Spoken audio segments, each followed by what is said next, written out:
Halo semuanya, kenalin kita dari kelompok The Phantom Shadow. Aku Arneta. Halo teman-teman, perkenalkan saya Muhammad Iksan Hidayat.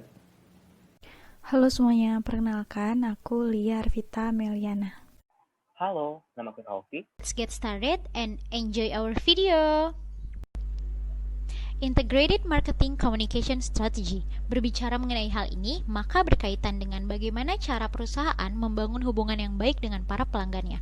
Membangun hubungan yang baik dengan para pelanggan tidak hanya semata-mata melalui penetapan harga yang sesuai, menyediakan barang yang berkualitas, dan juga menyediakan apa yang pelanggan butuhkan. Lebih luasnya, perusahaan juga harus mampu mengengage customer-nya dan juga menyalurkan dan mengkomunikasikan tujuan nilai yang mereka bawa untuk para pelanggannya. Pengkomunikasian ini perlu dirancang melalui suatu program yang terintegrasi. Komunikasi di sini nantinya akan berperan penting dalam usaha perusahaan dalam mengengage pelanggannya dan juga membangun hubungan yang profitable dengan para pelanggannya. Yang pertama, kita akan membahas promotion mix atau marketing communication mix. Marketing communication mix merupakan serangkaian alat spesifik yang digunakan perusahaan sebagai alat promosi dan alat komunikasi dalam menyampaikan customer value secara persuasif demi membangun hubungan yang baik dengan para pelanggannya. Bauran alat spesifik ini diantaranya merupakan advertising, sales promotion, personal selling, public relation, dan juga direct marketing tools. Setiap kategori memiliki elemen khusus di dalamnya yang dapat digunakan untuk membangun hubungan yang baik dengan perusahaan dan pelanggannya. Bauran alat promosi beserta elemen yang telah disebutkan sebelumnya meliputi yang pertama advertising atau iklan, di mana iklan di sini mencakup iklan yang disiarkan di radio atau televisi, iklan yang dicetak di majalah, ataupun iklan digital yang ditemui di media sosial atau website internet lainnya. Yang kedua ada personal selling, di mana merupakan penjualan pribadi oleh individu perusahaan penjual kepada para pelanggan, mencakup insentif pelanggan dan juga presentasi pribadi.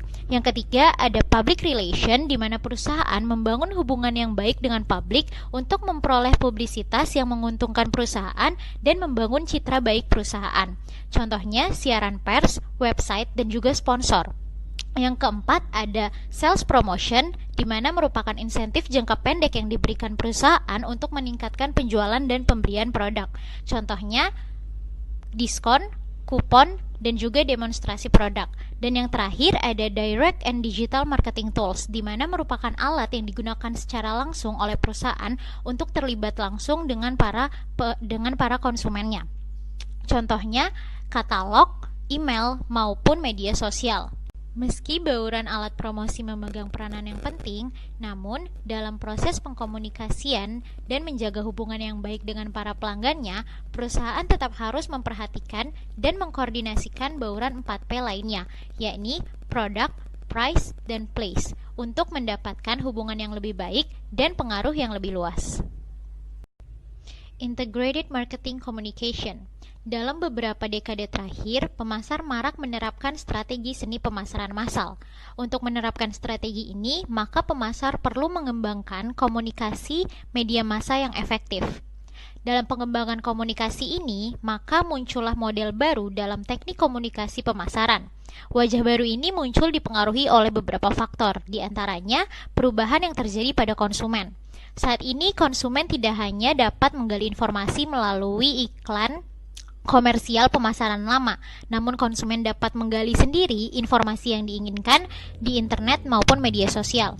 Bahkan, konsumen dapat saling bertukar informasi dengan konsumen lainnya untuk mengenai pengalaman produk tersebut. Selanjutnya, ada perubahan pada strategi pemasaran. Pasar massal yang semakin global menyebabkan perubahan strategi pemasaran perusahaan. Selain itu, era digital yang semakin berkembang juga menyebabkan perubahan pada strategi pemasaran perusahaan. Karena saat ini perusahaan dapat mengembangkan pemasaran melalui TV sampai dengan smartphone di media sosial dan juga internet. Meski bertujuan mengkomunikasikan pemasaran secara lebih massal, namun teknik pemasaran baru ini justru mengiklankan produknya secara lebih spesifik dan juga tersegmentasi, contohnya melalui email dan SMS. Harus diakui bahwa pemasaran digital saat ini sedang berkembang pesat. Di antara seluruh pemasaran digital, media seluler menempatkan posisi nomor satu dalam kesuksesan periklanan. Meski demikian, masih banyak perusahaan yang menggunakan metode pemasaran lama atau justru menggabungkan dua teknik komunikasi pemasaran ini. Meski begitu, apapun teknik yang dipilih, kuncinya adalah pemasaran yang baik harus mampu melibatkan konsumennya, menyampaikan pesan yang dibawa oleh produk kepada konsumennya, dan juga menambah pengalaman konsumen akan produk. Selanjutnya kita akan membahas mengenai kebutuhan dalam mengintegrasikan komunikasi pemasaran. Pembauran konten dan media di komunikasi pemasaran yang baru seringkali memberi pekerjaan baru kepada para pemasar karena umumnya ditemukan perbedaan informasi dari media satu ke media lainnya. Contohnya, perbedaan informasi akan produk A di televisi dan juga di internet. Perbedaan ini menunjukkan bahwa banyak perusahaan yang belum mampu mengintegrasikan komunikasi pemasarannya. Selain itu, perbedaan ini akan membawa kebingungan di benak konsumen yang nantinya akan mempengaruhi posisi produk dan juga merek.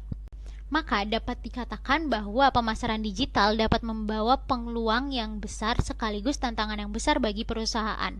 Untuk mengatasi tantangan ini, perusahaan dapat menerapkan komunikasi pemasaran terintegrasi, di mana perusahaan akan mengintegrasikan dan mengkoordinasikan secara hati-hati mengenai saluran komunikasi perusahaan untuk menyajikan informasi secara jelas dan konsisten mengenai perusahaan dan juga produknya. Oke, sekarang kita masuk ke bagian Developing Effective Marketing Communication. Nah, dalam melakukan komunikasi yang efektif, kita perlu untuk mengetahui cara komunikasi tersebut bekerja. Cara komunikasi bekerja dapat dijelaskan melalui bagan komunikasi yang sudah digunakan secara umum. Dalam bagan tersebut ada dua pelaku utama, yaitu sender dan receiver. Dalam melakukan komunikasi, sender akan men-encoding pesannya kemudian mengirimkan pesannya tersebut kepada receiver melalui suatu media. Nah, receiver akan mendecoding atau juga dapat dikatakan dengan menginterpretasi pesan yang dikirimkan oleh si sender tadi. Nah, ketika sudah menerima pesan tersebut, receiver akan mengirimkan respons kepada sender atas pesannya. Sender kemudian juga akan menerima respons tersebut sebagai feedback atas pesan yang telah diberikan tadi. Nah, dalam berkomunikasi, proses encoding dan decoding haruslah sesuai. Jika tidak, akan terjadi noise atau distorsi, di mana interpretasi yang dilakukan oleh receiver akan berbeda dengan pesan yang dimaksud oleh sender. Selanjutnya kita membahas tentang langkah-langkah mengembangkan komunikasi yang efektif. Komunikasi yang efektif bisa dilakukan dengan mengikuti 6 langkah berikut. Yang pertama adalah mengidentifikasi target audience. Pilihan target audience ada bermacam-macam. Bisa konsumen produk saat ini, bisa juga konsumen produk yang potensial, bisa seseorang yang membeli produk ataupun seseorang yang mempengaruhi untuk membeli produk. Bisa individu, kelompok, public figure maupun masyarakat umum. Kemudian yang kedua, kita perlu menentukan tujuan komunikasi kita. Kita perlu menentukan respons yang kita inginkan dari adanya komunikasi. Umumnya, capaian akhir komunikasi pemasar adalah untuk mendapatkan respons berupa pembelian produk atau jasa. Namun ternyata ada 6 tahapan sebelum konsumen sampai kepada tahap pembelian. Ini disebut buyer readiness stage. Tahap pertama adalah awareness, kemudian knowledge, kemudian liking, preference, kemudian conviction, dan pada akhirnya barulah ada tahapan actual purchase.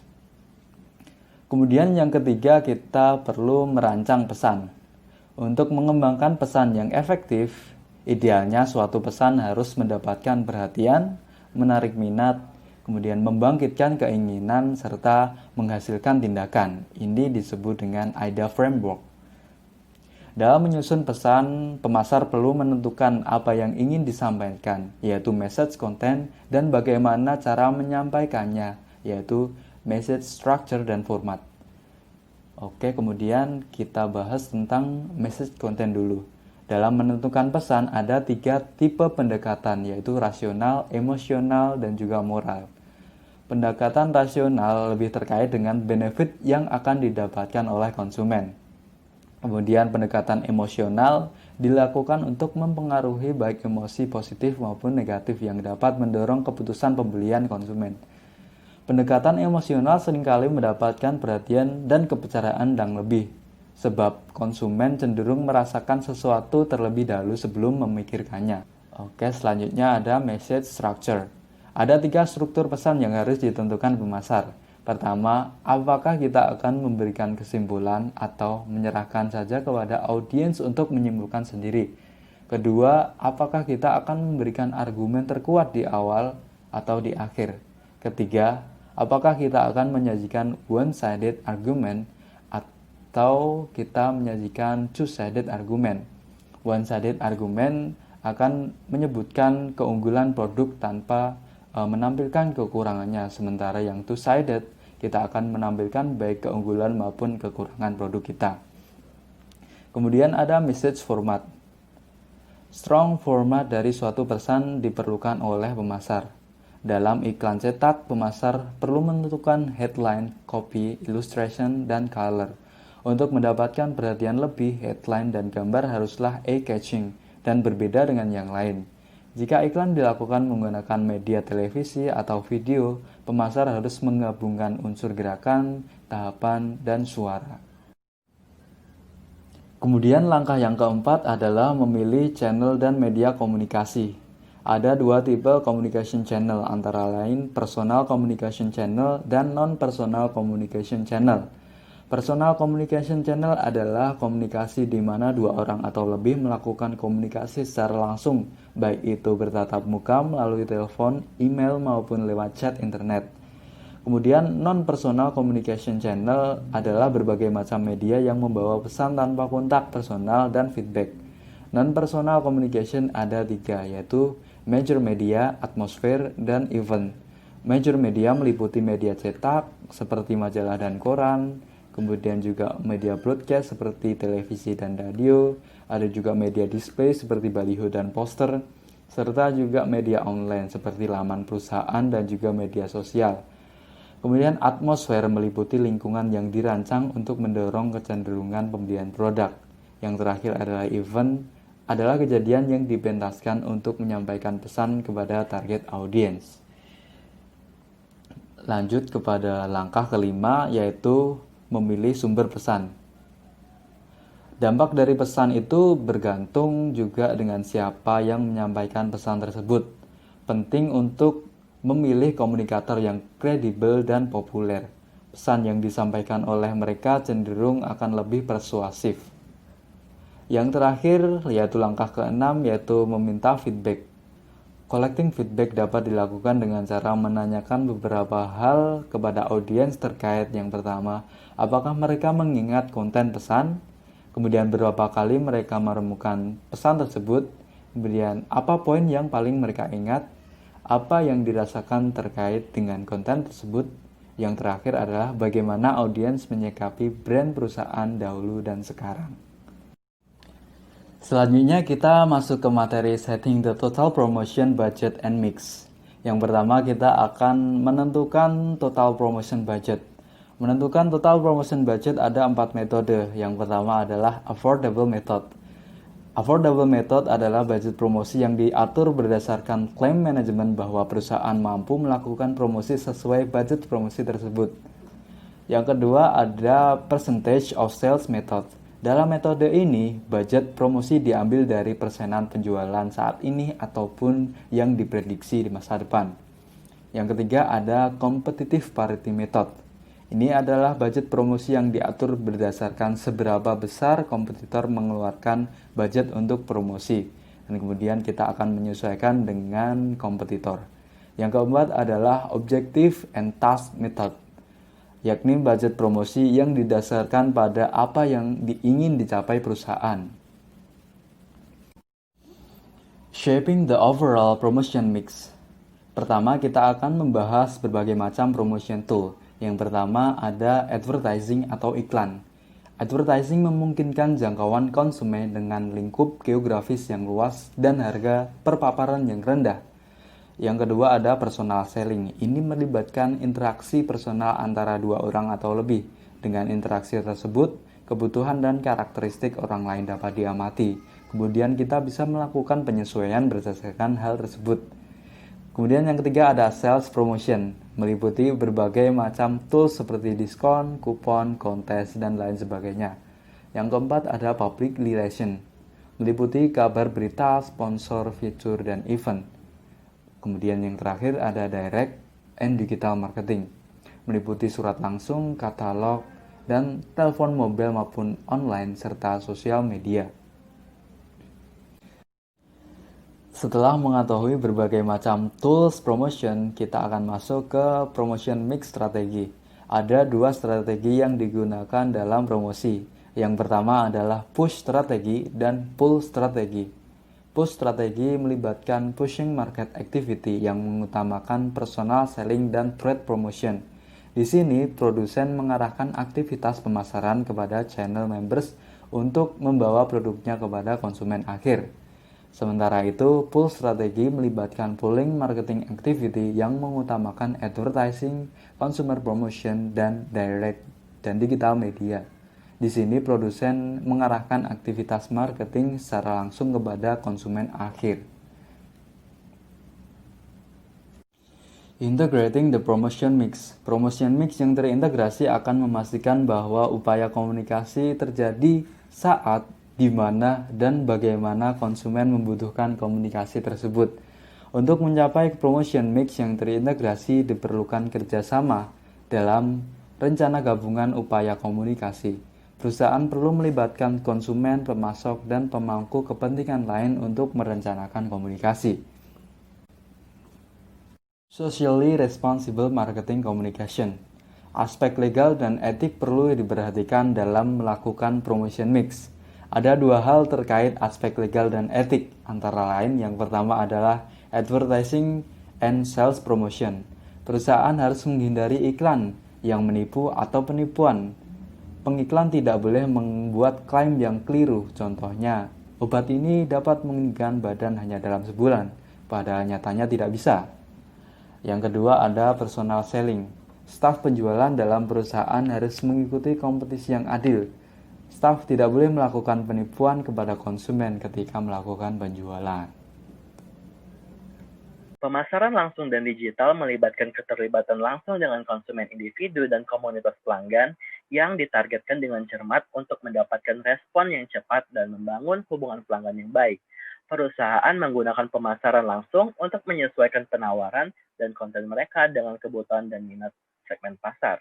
Dengan cara ini, mereka membangun keterlibatan pelanggan, komunitas merek, dan penjualan. Pertumbuhan trend and direct digital marketing sangat pesat dan menjadi berbasis internet. Pada tahun 2018, belanja iklan seluler tumbuh sebanyak 66% dan pada 2019 meningkat sebesar 29% dari total belanja iklan Amerika Serikat. Hal ini disebabkan karena faktor konsumen yang menghabiskan lebih banyak waktu untuk bermain gadget mereka, sehingga pengeluaran iklan seluler ikut meledak. Manfaat direct and digital marketing bagi pembeli yaitu memberikan kenyamanan untuk mengakses banyak informasi produk, perusahaan, dan pesaing secara interaktif, privasi, dan langsung. Bagi penjual sendiri, alat ini berguna untuk membangun hubungan pelanggan dengan biaya rendah, efisien, dan sebagai pilihan alternatif yang cepat. Ini merupakan bentuk utama pemasaran langsung dan digital. Alat pemasaran langsung tradisional mencakup penjualan tatap muka, direct mail marketing, pemasaran katalog, pemasaran jauh, direct response TV marketing, dan pemasaran kios. Namun, dalam beberapa tahun terakhir, seperangkat alat pemasaran baru direct digital yang mempesona telah meledak ke dunia marketing, termasuk pemasaran online seperti situs web, iklan, promosi online, video online, dan blog. Ada juga pemasaran media sosial dan pemasaran seluler. Alat pemasaran baru direct digital dan media sosial telah menerima begitu banyak perhatian akhir-akhir ini. Kemudian, alat pemasaran langsung tradisional yang masih banyak digunakan dan tentunya sangat penting. Namun, kedua hal ini merupakan alat yang baik bentuk digital yang baru dan yang lebih tradisional. Keduanya harus dicampur ke dalam program komunikasi pemasaran yang terintegrasi penuh. Pemasaran media digital dan sosial adalah bentuk pemasaran langsung yang tumbuh paling cepat. Ini menggunakan alat pemasaran digital seperti situs web, video online, blog, dan platform digital lainnya dengan secara langsung melibatkan konsumen di mana saja, kapan saja melalui komputer mereka, ponsel cerdas mereka, home TV internet, dan perangkat media digital lainnya. Penggunaan internet dan teknologi digital yang meluas memiliki dampak yang luar biasa bagi pembeli dan pemasar yang melayani mereka. Seiring berkembangnya zaman, teknologi semakin canggih dan berdampak pada dunia marketing yang semakin modern. Lantas, bagaimana perusahaan menanggapi internet dan era digital dengan berbagai strategi pemasaran online?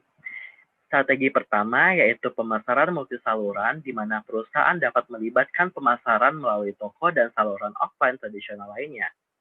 Yang kedua, dalam pemasaran online, perusahaan melakukan pemasaran melalui internet, menggunakan situs web perusahaan, iklan, dan promosi online melalui email. Yang ketiga, perusahaan dapat menyajikan konten merek yang melibatkan konsumen dan menciptakan komunitas pelanggan. Dan yang terakhir, melalui spam mail, di mana perusahaan dapat mengirim pesan email yang tidak diminta dan tidak diinginkan oleh konsumen. Nah, selanjutnya kita bakal bahas tentang sosial media dan mobile marketing. Pertama, kita bahas dulu tentang sosial media marketing. Pertama, kita harus tahu dulu sebenarnya sosial media itu apa sih? Sosial media itu adalah jaringan sosial online, independen, dan komersial, tempat orang berkumpul untuk bersosialisasi dan berbagi pesan, opini, gambar, video, dan konten lainnya. Nah, kita sebagai marketers itu sebenarnya bisa menggunakan sosial media ini dengan dua cara untuk pemasaran produk kita. Yang pertama, kita menggunakan sosial media yang memang sudah ada, yang seperti kita kenal sekarang, dan kita gunakan mungkin ya beberapa orang. Misalnya adalah Instagram, Facebook, Google, YouTube, kemudian ada Twitter. Nah, keunggulannya itu menggunakan sosial media yang sudah ada ini adalah yang pertama tentu saja mudah, terus cakupannya itu luas karena memang penggunanya itu sudah banyak, kemudian dapat menciptakan komunitas merek yang substansial. Nah, cara yang kedua adalah kita bisa mengatur sendiri dengan media sosial yang berbasis minat. Apa sih itu sebenarnya? Nah, jejaring sosial ini tuh memenuhi kebutuhan komunitas yang lebih kecil dari orang-orang yang punya pikiran yang sama, menjadikannya itu sebagai kendaraan ideal untuk marketers yang ingin menargetkan kelompok dengan minat khusus. Selanjutnya kita akan membahas keuntungan-keuntungan apa saja yang kita dapatkan jika kita menggunakan media sosial sebagai media marketing kita. Yang pertama, media sosial itu dapat ditargetkan dan bersifat pribadi. Nah, dengan begitu, pemasar itu sebenarnya bisa membuat berbagai konten merek yang bisa disesuaikan dengan konsumen individu dan komunitas konsumen. Yang kedua, media sosial itu bersifat interaktif. Nah, di sini pemasar sebenarnya bisa memanfaatkannya untuk mulai masuk dan berpartisipasi dalam conversation pelanggan, kemudian dapat mendengarkan feedback mereka. Kemudian yang ketiga, media sosial itu bersifat langsung dan tepat waktu, sehingga bisa digunakan untuk menjangkau pelanggan kapan saja dan di mana saja dengan konten pemasaran yang relevan dan tepat waktu terkait kejadian aktivitas dari merek. Kemudian yang keempat, media sosial itu sebenarnya bisa sangat hemat biaya. Meskipun pengelolaannya mungkin sedikit mahal gitu ya, tetapi sebenarnya banyak sekali media sosial yang gratis atau murah yang nantinya investasi kita di media sosial itu yang mungkin mengeluarkan uang lebih banyak di pengelolaannya itu tetap jauh lebih murah daripada kita menggunakan media tradisional, misalnya televisi atau media cetak. Sehingga bisnis-bisnis yang masih kecil atau belum dapat menggunakan anggaran besar untuk pemasaran dapat menggunakan media sosial ini sebagai media pemasaran mereka. Yang terakhir adalah engagement and social sharing capabilities. Media sosial dapat melibatkan pelanggan untuk membentuk dan berbagi konten merek, pengalaman, informasi, dan juga selain kita mendapatkan manfaat dari menggunakan media sosial sebagai media marketing kita juga menghadapi tantangan. Antara lain yang pertama, banyak perusahaan yang masih bereksperimen menggunakan media sosial ini dan cara menggunakannya itu tidak efektif dan akhirnya itu sulit diukur hasilnya. Yang kedua, perusahaan itu harus mampu mengembangkan aliran konten yang menarik bagi konsumen, karena tujuan perusahaan kan menggunakan media sosial ini sebagai alat untuk menjadikan merek mereka bagian dari kehidupan konsumen. Namun, marketer itu tidak bisa begitu saja langsung masuk ke kehidupan konsumen, sehingga kita harus pintar-pintar mengembangkan aliran konten yang menarik sehingga kita menjadi sebuah pengalaman dan juga menjadi bagian yang berharga dari pengalaman online customer itu sendiri. Yang terakhir itu campaign dari media sosial yang mungkin kita anggap tidak berbahaya, itu mungkin bisa jadi menjadi bumerang bagi kita, karena konsumen itu memiliki banyak kendali atas konten media sosial. Jadi misalnya kita membuat campaign yang kita anggap mungkin tidak berbahaya, itu bisa tetap ada potensi menjadi bumerang untuk kita. Jadi kita sebagai pemasar itu harus berhati-hati. Kita beralih ke mobile marketing. Sebenarnya apa sih mobile marketing? Mobile marketing itu berupa pesan pemasaran, promosi, dan konten lainnya yang dikirim ke konsumen melalui perangkat seluler mereka. Sebenarnya tujuannya untuk apa? Tujuannya itu untuk melibatkan konsumen di mana saja, kapan saja selama proses pembelian, dan membangun hubungan dengan pelanggan. Nah, mobile atau seluler ini menyediakan platform yang kaya untuk melibatkan konsumen lebih dalam pada saat mereka menjalani proses pembelian dengan alat mulai dari iklan seluler, kupon, dan teks hingga aplikasi dan situs web seluler. Nah, sebenarnya kegunaannya itu apa? Yang pertama itu untuk merangsang pembelian langsung, kemudian membuat belanja itu lebih mudah dan memperkaya pengalaman merek. Nah, selain itu pemasar seperti ini tuh memungkinkan juga untuk memberikan informasi, insentif, dan pilihan kepada konsumen pada saat mereka hendak membeli produk atau pada saat mereka melakukan pembelian produk. Sama halnya dengan sosial media marketing, mobile marketing itu juga memberikan tantangan pada kita ketika kita menggunakannya. Tantangannya apa? Yang pertama itu berisiko membuat marah konsumen yang sudah bosan dengan iklan. Nah, mungkin teman-teman juga pernah ya, misalnya kebanyakan pop-up iklan atau mungkin sudah merasa tidak nyaman dengan iklan gitu. Nah, untuk mengatasi ini itu pemasar itu harus mampu memberikan informasi dan penawaran yang benar-benar berguna yang akan membuat konsumen itu ingin terlibat dalam penawaran itu. Nah, kemudian tantangan yang kedua itu kita tidak boleh berfokus hanya pada pemasaran dalam media sosial saja untuk sebuah hasil yang maksimal, karena media digital dan sosial itu akan tetap menjadi satu pendekatan penting ke pasar, tetapi tetap harus bekerja berdampingan dengan pendekatan lain dalam bauran pemasaran yang kemudian itu harus terintegrasi penuh sehingga kita memiliki hasil yang maksimal. Selanjutnya kita beralih ke tradisional direct marketing. Yang pertama adalah direct mail marketing. Apa sih direct mail marketing? Yaitu pemasaran yang terjadi dengan mengirimkan penawaran, pengumuman, pengingat, atau barang lainnya secara langsung kepada seseorang di alamat tertentu. Nah, surat langsung ini sangat cocok untuk komunikasi langsung dan komunikasi satu ke satu. Apa sih sebenarnya keunggulannya? Keunggulannya itu yang pertama, high target market selectivity. Yang kedua itu dapat dipersonalisasi, kemudian memberikan sesuatu yang nyata bagi orang untuk dipegang dan disimpan, dan dapat digunakan untuk mengirim sampel, menciptakan hubungan emosional dengan pelanggan yang hal itu tidak dapat dilakukan oleh digital. Kemudian memungkinkan pengukuran hasil yang mudah.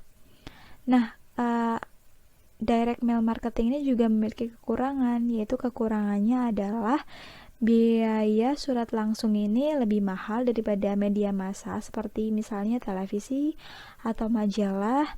Namun orang-orang yang dijangkau ini memiliki prospek yang jauh lebih baik gitu. Yang kedua, akan dianggap mengganggu jika dikirim ke orang yang tidak tertarik gitu. Sehingga pemasar itu harus mampu menargetkan surat langsung mereka dengan hati-hati agar tidak menyia-nyiakan uang dan waktu penerimanya. Dan merancang program berbasis izin yang mengirimkan surat langsung ini hanya kepada mereka yang ingin menerimanya. Yang kedua adalah katalog marketing. Apa itu katalog marketing? Yaitu pemasaran langsung melalui katalog cetak, video, atau digital yang dikirimkan ke pelanggan tertentu, tersedia di toko atau disajikan secara online. Nah, katalog ini ada katalog digital, kemudian ada juga katalog cetak.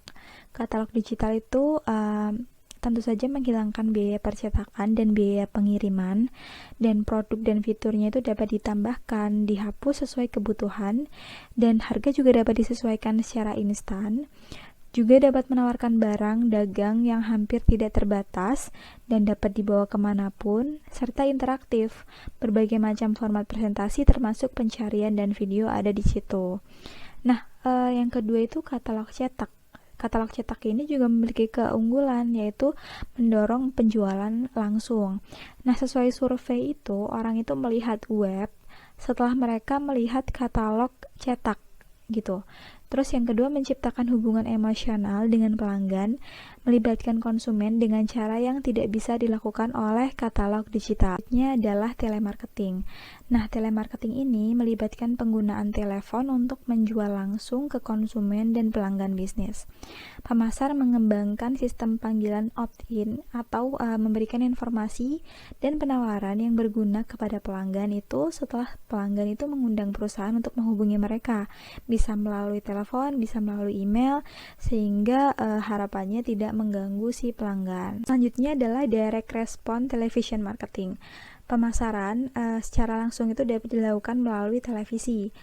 Nah, itu tuh termasuk yang pertama iklan televisi respon langsung yang merupakan secara langsung persuasif itu mendeskripsikan sebuah produk, kemudian memberi pelanggan itu sebuah nomor bebas pulsa atau situs online untuk memesan secara langsung gitu. Dan juga termasuk program yang periklanannya memakan durasi 30 menit penuh atau bahkan lebih lama gitu. Nah, yang kedua itu ada iklan televisi interaktif. Apa itu? Yaitu iklan yang memungkinkan pelanggan dan pemirsa itu berinteraksi dengan program dan iklan televisi tersebut. Kios marketing, kios sendiri berarti mesin informasi dan pemesanan. Mungkin teman-teman udah familiar juga ya dengan gambar yang ada di slide. Nah, itu biasanya marketer dapat memanfaatkan periklanan di mesin-mesin tersebut karena biasanya mesin-mesin tersebut kan terdapat di tempat-tempat umum. Jadi harapannya banyak orang yang akan melihat iklan dari produk kita. Dalam pelaksanaannya direct digital and mobile marketing itu ada juga public policy issues di dalamnya gitu. Yang pertama itu ada irritation, unfairness, deception, and fraud, di mana pemasaran langsung itu terkadang mengganggu atau menyinggung konsumen. Kemudian juga sering dituduh mengambil keuntungan yang tidak adil dari pembeli yang impulsif atau pembeli yang tidak atau kurang canggih. Kemudian terjadi juga skema-skema penipuan seperti penipuan investasi atau koleksi palsu untuk amal, kemudian pencurian identitas dan penipuan keuangan yang sebenarnya telah menjadi masalah serius. Kemudian yang kedua ada consumers privacy, di mana konsumen itu seringkali memang mendapatkan keuntungan ketika mereka menerima lebih banyak tawaran yang sesuai dengan minat mereka karena adanya database pemasaran. Namun, pemasar itu mungkin juga mengetahui terlalu banyak informasi tentang si konsumen, tentang kehidupan konsumen, sehingga mereka mungkin menggunakan pengetahuan ini untuk mengambil keuntungan yang tidak adil dari si konsumen. Demikian tadi adalah pemaparan kami tentang chapter 14 dan chapter 17. Sekian dari kami, terima kasih.